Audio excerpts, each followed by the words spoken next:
اپنا بچہ کیا ہم کسی کو گود دے سکتے ہیں؟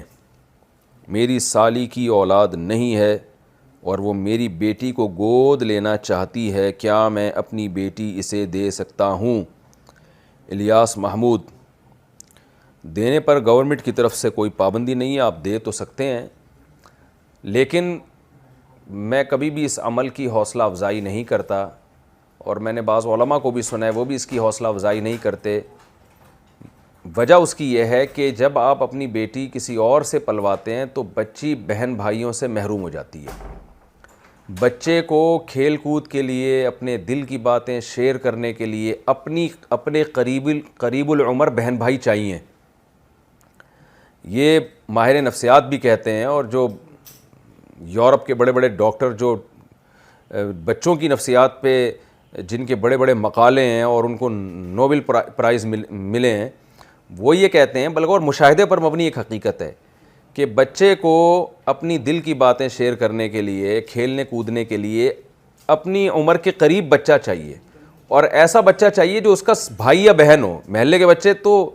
بعض دفعہ بگاڑتے ہیں، تو اپنے یعنی گھر کے اندر اس کو اپنے جیسے بچے چاہیے۔ تو جب آپ اپنا بچہ کسی کو پالنے کے لیے دے دیتے ہیں تو جس کو دے رہے ہیں اس کے تو وہ تو خوش ہو جاتا ہے، اس کی اولاد نہیں ہے، اس کو ایک بچہ مل گیا، وہ دل بہلائے گا اس سے۔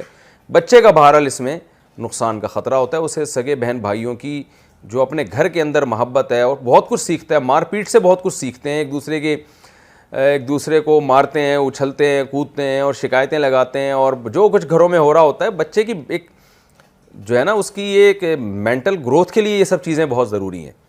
اور اکیلا پلے گا تو چھوئی موئی سا بن جاتا ہے وہ۔ آپ کہہ سکتے ہیں وہ فلاں تو اکیلا پڑا، تو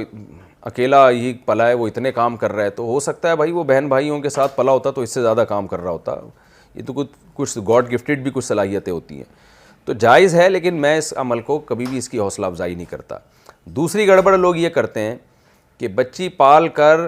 جو سگا باپ ہے نا اس کا نام پھر آئی ڈی کارڈ میں یا ڈاکومنٹس میں اس کا نام نہیں ڈالتے۔ یہ تو بالکل کبیرہ گناہ ہے۔ قرآن مجید نے صاف طور پر کہا ہے کہ آپ بچے کی ولدیت کسی قیمت پہ چینج نہیں کر سکتے۔ تو بچے کی ولدیت میں بچے کے اوریجنل باپ کا نام آنا چاہیے۔ بچے کو بچپن سے یہ بات بتانی چاہیے کہ تمہارے ماں باپ، تمہارے اصل والد وہ ہیں۔ یہاں بھی لوگ دھوکہ دے رہے ہوتے ہیں، بچہ اڈاپٹ کرتے ہیں، اس کو بتاتے ہی نہیں ہیں، بڑا ہو جاتا ہے تو اس کو دائیں بائیں سے پتہ چل رہا ہوتا ہے، پھر اس کا دل بہت خراب ہوتا ہے کہ میں جس کو اپنے اصل پیرنٹ سمجھتا تھا وہ نہیں ہے۔ بچپن سے بچے کو بتا دینا چاہیے کہ بھئی تمہارے اوریجنل والد وہ ہیں۔ آپ نے اگر بچہ پالا ہے تو آپ بتا دیں میں اوریجنل والد نہیں ہوں، اوریجنل تمہارے وہ والے والد ہیں، لیکن میں تمہیں پالوں گا باپ کی طرح۔ تو ڈاکومنٹ میں کہیں بھی اوریجنل والد کا نام آنا ضروری ہے، حتیٰ کہ قرآن نے یہاں تک کہا ہے کہ اگر کسی بچے کے اوریجنل باپ کا پتہ ہی نہیں، یعنی کہیں سے آپ نے بیچارے کہیں باپ کہیں جنگوں میں شہید ہو گیا یا کہیں لاپتہ ہو گیا، پتہ ہی نہیں ہوتا، بعض دفعہ ایسے بچے ہمیں یعنی لوگوں کو مل جاتے ہیں کہیں سے پڑے ہوئے، عیدی سینٹر سے مل گیا کوئی بچہ، پتہ ہی نہیں ہے والد کون ہے،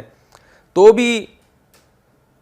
یعنی یہ نہیں ہو سکتا کہ جھوٹے باپ کا نام ڈال دیا جائے ولدیت میں، تو یہ جائز نہیں ہے۔ تو یہ دو شرطوں کے ساتھ اس کی گنجائش ہے، لیکن بہرحال میں اس عمل کی حوصلہ افزائی کرتا نہیں ہوں۔ دوسری بات یہ بھی ہے کہ اگر وہ بیٹی ہے اور جو باپ بنا ہے، باپ سے مراد یہ کہ جو اس کا سرپرست بنا ہے، تو بڑے ہو کر اس سے پردہ بھی ہوگا اگر وہ اس کا نامحرم ہے، تو اس میں یہ پھر ضروری ہوتا ہے محرم بنانے کے لیے اپنے کسی قریبی رشتہ دار سے فیڈ کرا دی جائے،